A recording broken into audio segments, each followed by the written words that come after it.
guess the biggest thing that's been occupying time over the last month is the new countywide EMS system. It is around 3 weeks old today, and the county has hired 45 paramedics, and we are staffing 14 quick response vehicles, or QRVs if you hear that term. We're doing that in partnership with ANMED. They have pledged $1.4 million to this project. In addition to that, the county awarded a contract to MedSure. And MedSure's job is to primarily provide transport. In a perfect scenario, our QRVs, which are for the most part SUVs or cars, and our job is to get there as fast as humanly possible and render emergency aid, stabilization, and maybe even see whether a transport unit is needed, because we get all kinds of calls. But those QRVs are all staffed by paramedics, and as you know, there are 3 levels of EMTs, and paramedic is the top rung. So they can dispatch instantly. They're placed all over the county to serve the whole county. And MedSure is required to have ambulances, a certain number of ambulances, and that number can change and go up based on conditions. And so you have 14 QRVs in the county, and you have all of the vehicles from MedSure. But it has been a wonderful 3 weeks, but we have found some glitches in the system. We ran everything as best we could, but real world always brings you back to what is. And every time we find a glitch, and a glitch can be a serious thing in somebody's life, okay? We take it seriously, we investigate that incident, and we work as hard as we can to make sure that it doesn't happen again. But this is really like a 3-legged stool, because everything begins with dispatch.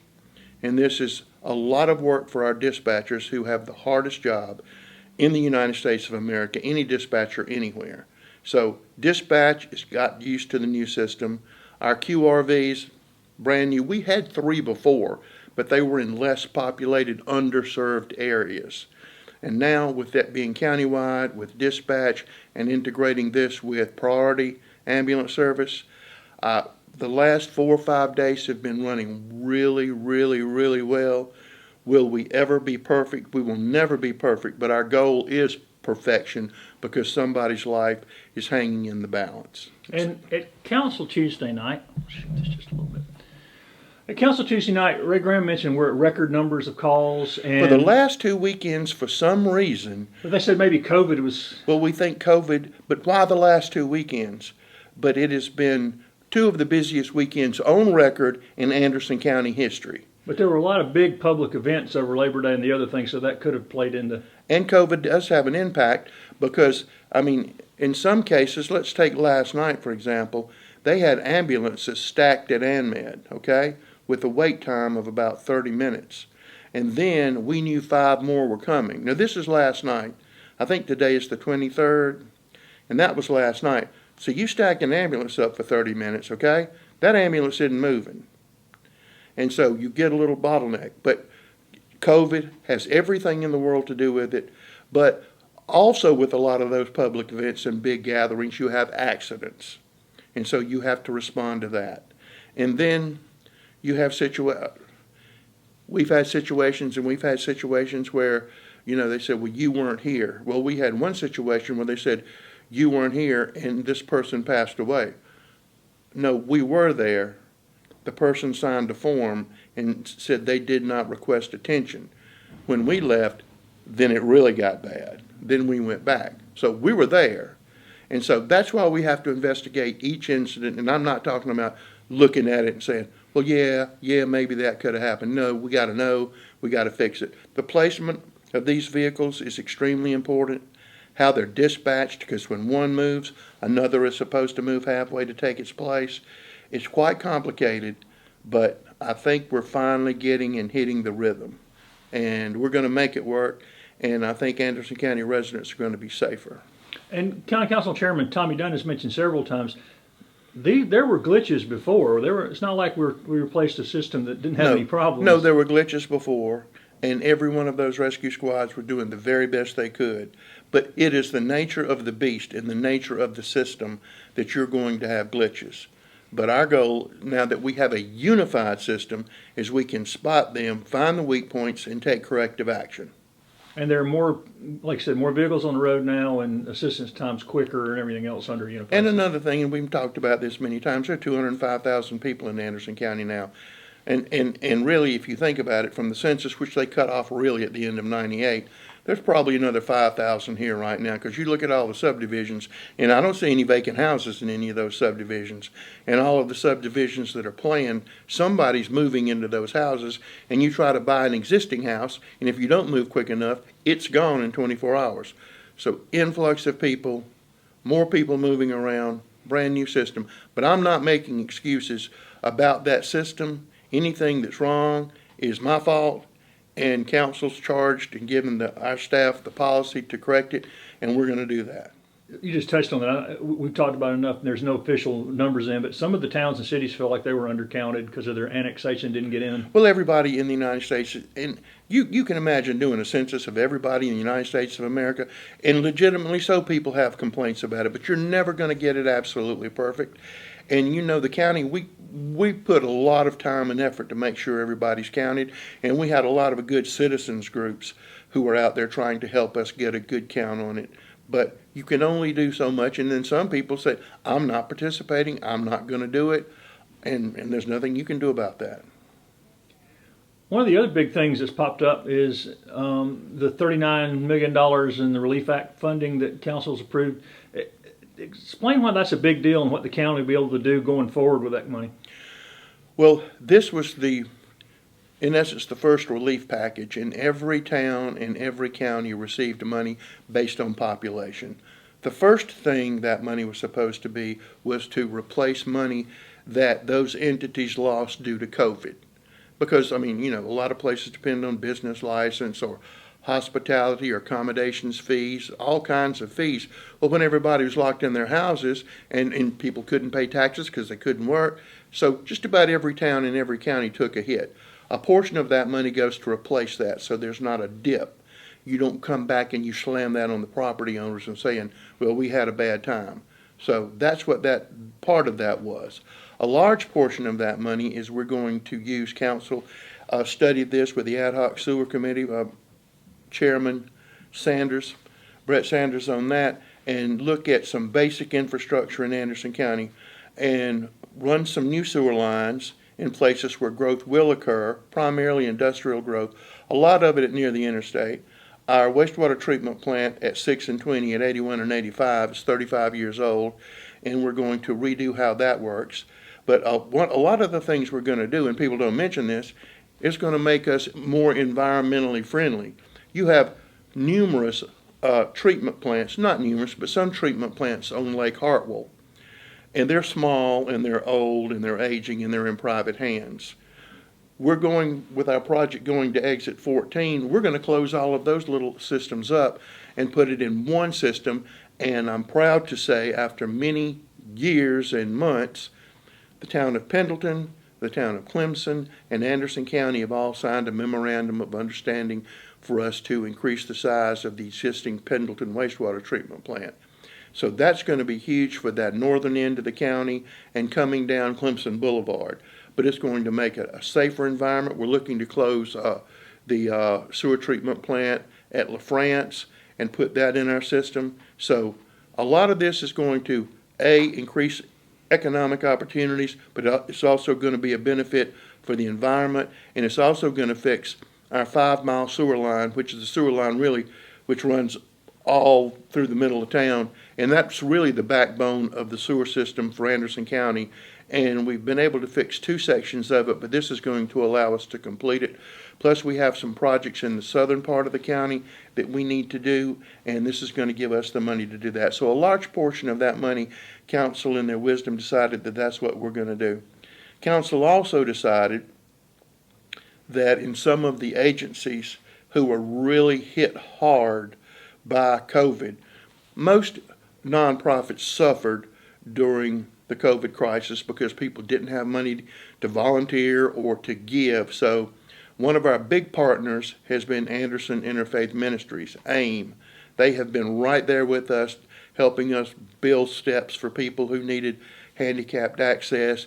They're running our rent program where we try to help people with their rent payments and really make them whole. And so they've stepped up to do that. They've already pushed out over $2 million. That's $2 million that stays right here in Anderson County. So they've done that. They've also helped us tremendously with food. So council decided to give them an allocation to help them continue doing their good works. Also, the free clinic, they had everything perfect, and then they had that fire. But they serve such a valuable purpose because they catch the people in between. Water leak. Yeah, but You want to start there? I just don't want you to say it was a fire. well, it was a water leak, and not fire, but a water leak, and caused a whole lot of problems. But they get people in a certain area that don't qualify for this and can't afford this. But they provide medical care, prescription drugs, dental care. So council wanted to help them. Council helps the free clinic every year in the annual budget. But due to COVID, they wanted to help them a little bit more. So they allocated money to them. And then another thing that we have done, the library came up with an excellent idea about trying to do something to address people in Anderson County who don't have good internet connections. So they're going to do a program where they're going to let you check out a mobile hotspot. And it's going to start small, but it's going to be a great program, and we're going to see how that works. And if the library's comfortable, we'll continue, but they're supporting the library in that. And one of the things I think council's really wanted to see, we've looked at transportation issues. Every government in the United States of America looks at transportation issues. We have a lot of industries up at 81 and 85 that are growing, and more coming there. More jobs are coming there. I'm telling you, there are 350 that we haven't even announced that are coming there. But we looked at running a bus line up there, but the buses only run during the day. And the buses don't G-haul with the schedule at Walgreens or at TTI or Francochet.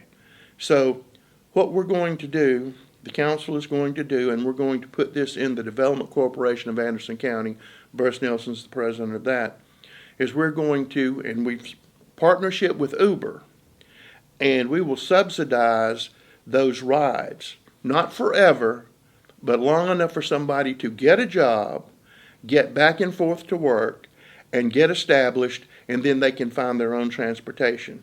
So council has allocated out of the relief money $75,000 to see if that works. We're also expecting to receive contributions from industries.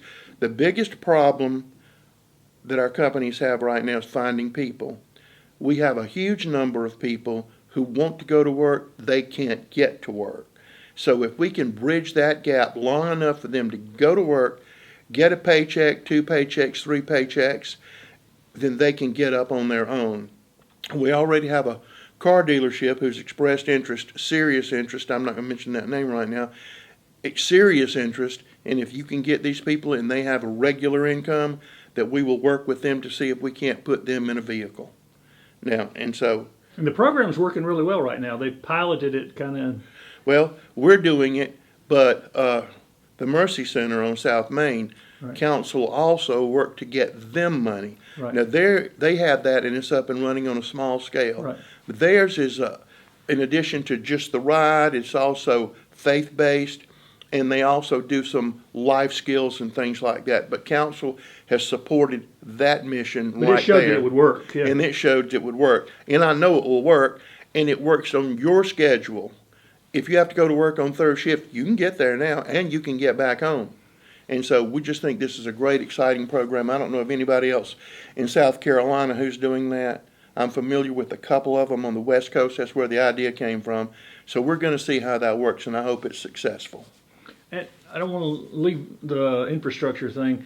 Without proper wastewater sewer treatment, we can't grow. We can't have new houses. We can't grow at all. You can't do anything. You can't do anything. And another thing, what we're hoping to do is take another plant and put a place for people to dispose of septic waste. We have lots of people in Anderson County in a septic tank. They have to carry their waste right now to Ware Shoals, South Carolina. They don't carry it, but haulers do. and our individual homeowners get socked with a large bill to haul off that septic waste. And so we're looking for a way to help them, because right now there's no place in Anderson County for them to take that. Now, if you live in the Rewa territory, you can take it to Greenville, but that still costs. They need something, the county needs something for people to have septic tanks so they can be serviced too. Speaking of growth, Pelzer just announced a major growth project today. We had a wonderful meeting in Pendleton, and I'd like to thank Councilwoman Cindy Wilson, who's championed that for time immemorial. Steve Newton, who works here with us, has been a champion on that. Gail Jeter with Cardno has been a champion on that. And interesting thing, I knew Leon Harmon before he became the county attorney, because Leon was working for a law firm, and he was really one of the prime movers on the PCB settlement money. So that's how I got to meet Leon. But while I was talking to Leon, Leon has a big heart, and the people in Pelzer needed some legal advice. So Leon, not while he was working for the county, volunteered his time for free to help them get started, and they recognized his huge contribution. But they announced 2 housing developments and the biscuit and beer brewery and restaurant. And the husband of the husband and wife team, the wife grew up in Pelzer and moved to New York, and she wanted to come home. So she's going into the old mill office at the Pelzer Mill, where her mother worked until she retired. And the husband was on the Today Show 2 weeks ago, because they were spotlighting black-owned businesses in New York City, and he was on there. So, and they're coming home, as they say, and they're going to open that up, and I think it's going to be a huge success right there on the river. And all of this is right there on the river. So you're going to have senior living apartments. You're going to have affordable homes, cottages overlooking the river. And I think that's just the springboard, but it's taken a long time to get to that point. But I think it's going to be fabulous.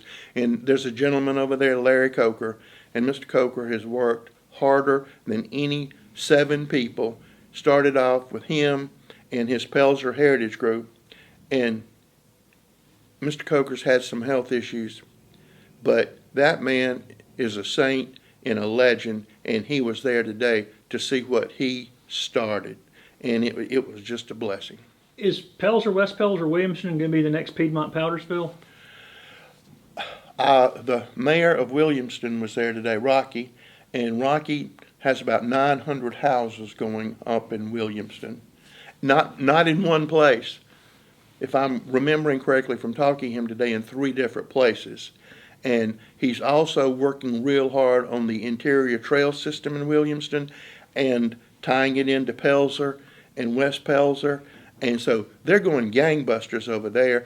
And he was hoping to have his pickleball courts up, but they had to do something with the soil. So they've already allocated the money for that. So hopefully, I think he said by next spring, there'll be new pickleball courts in Williamston. And as you know, there are not enough pickleball courts in the United States of America. As fast as you build them, they're in constant use. And this is unusual to have 3 towns that work that closely together. I don't remember those 3 ever working that closely together. No. I've been around here a long time, and I knew when you go from one town to the other, you might as well carry a gun. But they work very well together. You have some bright Will, the mayor of Pelzer's, bright and dedicated, wants to do good things. Blake, the mayor of West Pelzer, he works as hard as he can. Rocky's works as hard as he can. And they know the benefit of cooperation. If it's good for one, it's good for all of them. What about Piedmont and Powdersville? What are we looking at there? Because their growth is just almost unmanaged. Well, when they kick off the downtown Piedmont project and some of the other developments that they have working in that area is going to blow. It's going to blow fast. But I was talking to the mayor of Belton, Eleanor Dorn. She's a fantastic lady. She has 3 new subdivisions going to Belton, and Alicia Hunter, who is our land use guru, boss, head of everything, is working with Belton. But 3 new subdivisions in Belton, they all want to annex into the city limits, and that's just a blessed event. It is just wonderful. And it's getting towards Honeypath, and I think, it's coming that way, the riverway, to Belton and Honeypath, and I think Iva down in that direction, it's going to come straight down that Main Street Road right there and go there and hit there, and you can already begin to see it. And Pendleton cleaning up the oil mill, they're on Cleaning up verge of the a new- oil mill. Right now, they're working today to take that oil mill down. Give the mayor and the council a whole lot of credit for that. They have stuck with that. They've wrestled with that. And you know, people always say, well, why don't you just go tear it down? Well, A, wonder if you don't own it. B, wonder if the person doesn't cooperate. Okay, now we're going to tear down the oil mill. Oh, did you know it was a fertilizer plant for 152 years? You know what they make bombs with? They make it out of fertilizer. So it's not that easy, but they're tearing it down today. And several people mentioned, Burris has mentioned, y'all got some more big announcements coming. We do. You don't have to say who they are, but what kind of things are we looking at? Oh, we have a company that's going to hire hundreds of people, a logistics operation. We have more spec buildings coming up. We have a lot of new jobs coming up. One of our SyncMD, which is in our incubator at our TTI facility, or our facility, the old TTI facility, is written up in Yahoo News today. And a huge article about SyncMD. Right here, they moved from Washington State to Anderson County. They're in our building while they get up and running here. And so that's just great. And it says we moved, this is in Yahoo National, okay? We moved from there to Anderson, and it's wonderful, and everybody's helping us, and it's great. And TTI is more expansion out there. We just talked More about expansion. We'll have another meeting with them, I think, next week. how many acres are they adding out there? Well, I think just recently they've added 120, and I think they want to get some more. And I know that they need to do some road work out there. That's what we'll be meeting with them about next week. So that's going to be very exciting. Anything else in economic development coming between now and the holidays? Oh, yeah. Nothing you can talk about yet. Nothing we can talk about. But Right. yes, it's guaranteed. It's in the bank. But we have to be conscious of when they want to announce. Right. And it's for business reasons, competitor reasons, and all of those things. But we know, I mean, they've already bought land. We know it's going to happen. They had celebrated Anderson a few weeks ago. You had a good crowds for that. We What had else is going on at the Civic Center? We had a huge crowd. Well, every day something's going on at the Civic Center, whether it's a gun show, James Gregory's coming back to the Civic Center. We've got something I'm excited about, a Celtic Christmas show that's coming out there. I'm looking forward to that. I watched some of the stuff they did. I think that's going to be great. And I think that more events are coming to the Civic Center, musical events. It's used every day, and people don't realize that, for all types of different purposes, consignment sales, gun shows, just rent it for training. The Brick Council's been coming here for years. They're going to eat it up for a solid week. So that building gets a whole lot of use. I don't know what we would do if we didn't have it. And the county's got somebody you've hired to market those, try to get more acts in. People Yes. don't realize they're trying to. Yeah, we're doing that, but you also have to remember that's just now getting cranked back up. Artists out on the road. But I think it's coming full force. And if you listen to the national news, the COVID is again in a decline. I'm not saying, this is you're at the top of the mountain, it may be right here, but it seems like that may be easing off. So we're hoping so. And right there on that property, Kid Venture, where are we at on that? We're probably a day or two away from releasing the Kid Venture plans for bid. And that is going to be huge. Kid Venture is beloved and has been used for a lot of years. But it's time to do Kid Venture, not 2.0, but 3.0. And we're looking forward to that. And we've already started, well, I will say we've already started. We're about to start, if it hadn't been raining, on our new basketball/soccer development down at Wellington Park. And I'm just as excited about that as I'm excited about, we are almost at the end of cleaning up the Viva Tire site. The grass is pretty and green down there. We have one more building to take down, but that building is highly contaminated. We were able to secure additional money to clean up that building, and we're going to take it down, and it's just going to be a beautiful meadow. Nobody's going to go there. Nobody's going to trash it ever again. It's just going to be a natural area. We're also excited that the Homeland Park Fire Department, that their new fire department's up. County Councilman Davis and Councilman Dunn contributed a large amount of money to help them do some work down there. We've also been down in Homeland Park, Councilman Dunn's area, to do some tree removal and grading for the new water office that's going in Homeland Park. So we've got something happening just about everywhere. And please, today is the 23rd. Today is Thursday. But this Saturday, starting at 10 o'clock, we're going to dedicate our new airport terminal. And we're going to have mini trucks for kids and adults to touch. We're going to have helicopters. We're going to have people jumping out of airplanes. We're going to have a stunt pilot. We're going to have an aircraft display. There will be food trucks there. There will be lots of things for children to do and lots of things for adults to do. And it's going to last from 10 until 2. And we encourage everybody to come out. Doesn't cost anything. Well, if you buy something from the food truck, it does. But I think the weather is supposed to be absolutely gorgeous.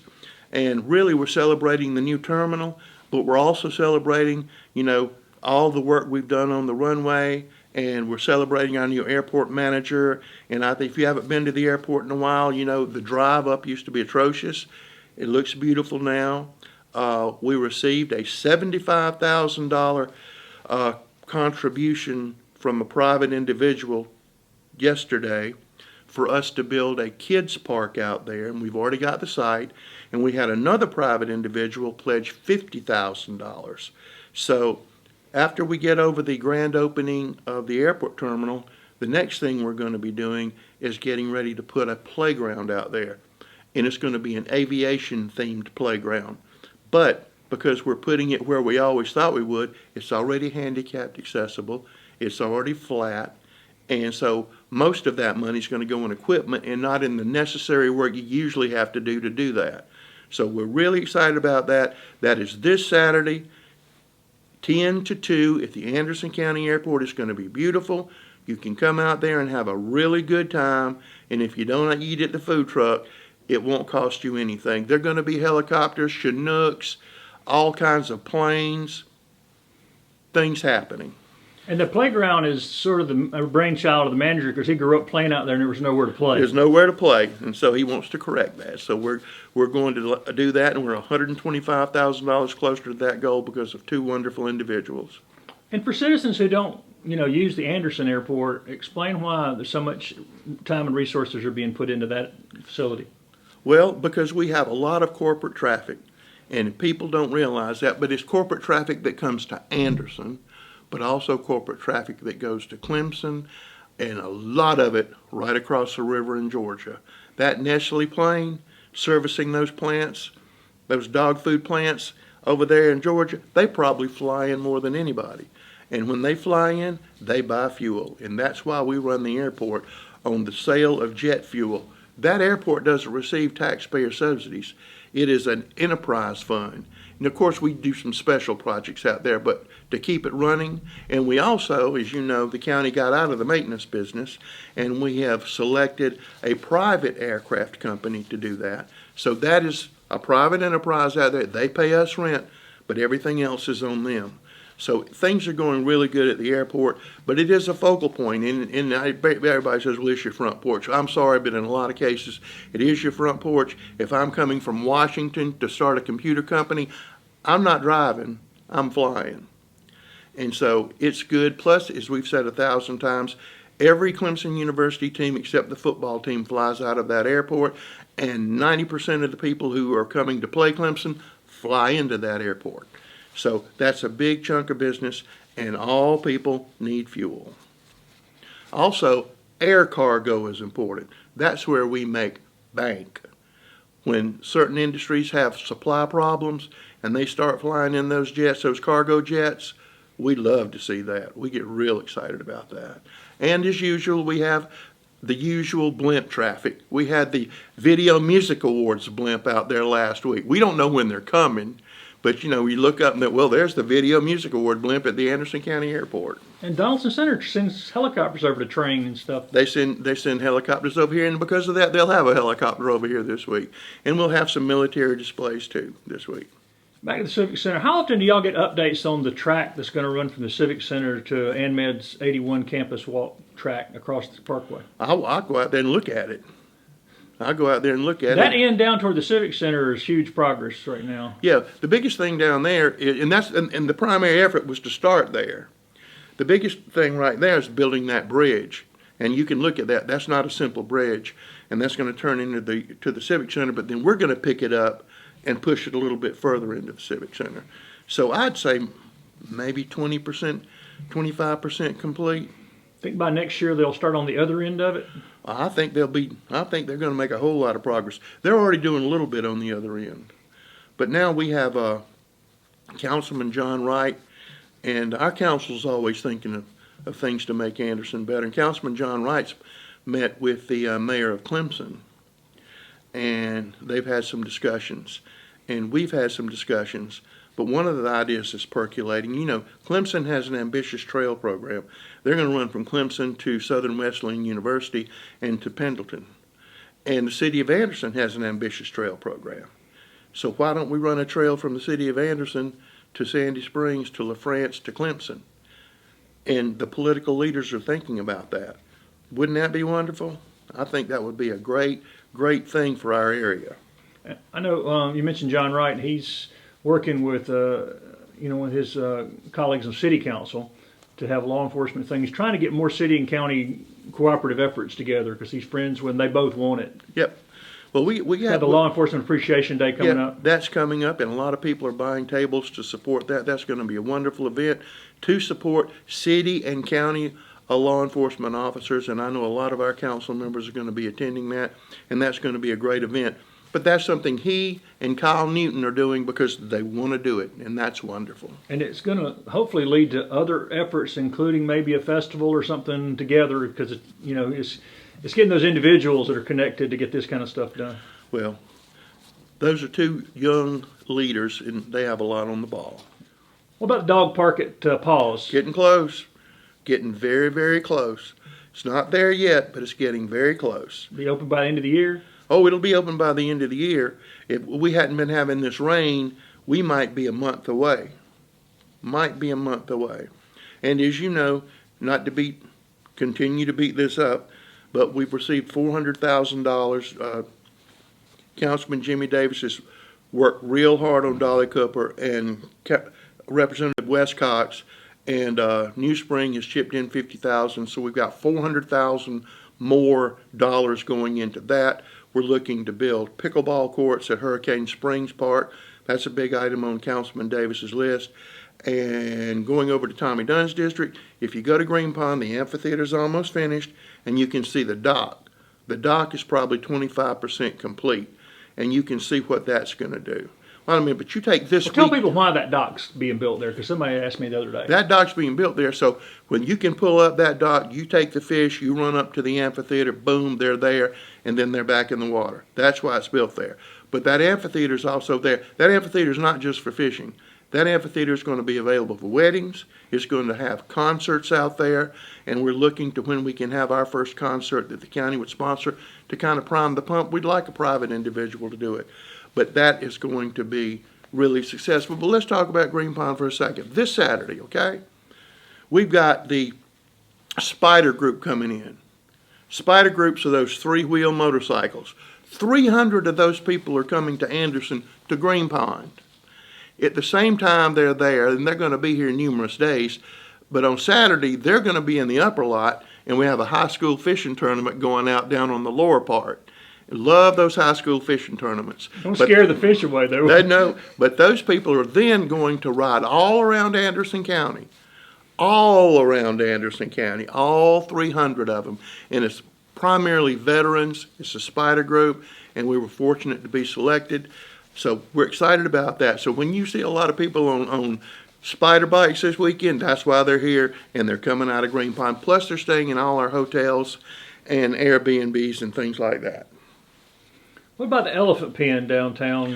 We don't have any elephants yet. Don't have any elephants, but what we're going to do to get ready for the elephants is, I think, going out in the next day or two is our project to plant grass there.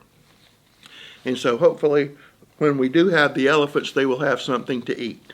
How quickly could we get grass over there? Do you know? I am not a grass expert. You go look at my yard and you will find out that I know nothing about grass. But we are asking trained professionals to do it. Well, as we sit here, we're less than 60 days away. Tell people about the unofficial tree lighting. That's when we always light the Christmas tree, the Thanksgiving weekend, that Thursday. and people are sick of me saying this, but a lot of folks come home to visit Anderson during Thanksgiving and then may not come Christmas because they may have, we're your folks for Thanksgiving, we're going to my folks for Christmas. You know how all that works. So we light it up that Thursday, and we keep it lit that weekend. Then it goes off, and then we have the big formal Christmas tree lighting with all of the events. And I'm really excited. A week later, yeah. A week later, and I'm really excited about that. And I've probably said this before, but we have reached out to the Pelzer Light people, and they will be here. And if you've never seen the Pelzer Light people, they only perform in Pelzer, but this is going to be a special performance right here when we light the Christmas tree. And I think that'll add a lot of fun to it. The 41-foot Christmas tree. 41-foot Christmas tree. We're inching in on you, Rockefeller Center. One other thing, and don't want to end this on a sad note, but just something needs to be said. Former Councilman Francis Crowder, one of our former chairmen, passed away. And council on Tuesday night, because he worked so hard on the East-West Parkway and fought so hard for that park on the East-West Parkway, council is going to name the park after Mr. Crowder. And I think that's a fitting tribute for something he put his heart and soul into, and it will be there to remind people that he did that. Is there going to be an event for that, or? I would probably just do it because we had an event here in the council chamber. The other thing, Dan Durham, who was the head of the Pelzer Rescue Squad forever and a day, and a really great man. I like to say he's one of the last of the straight shooters. He was also a colonel in the Army Reserves.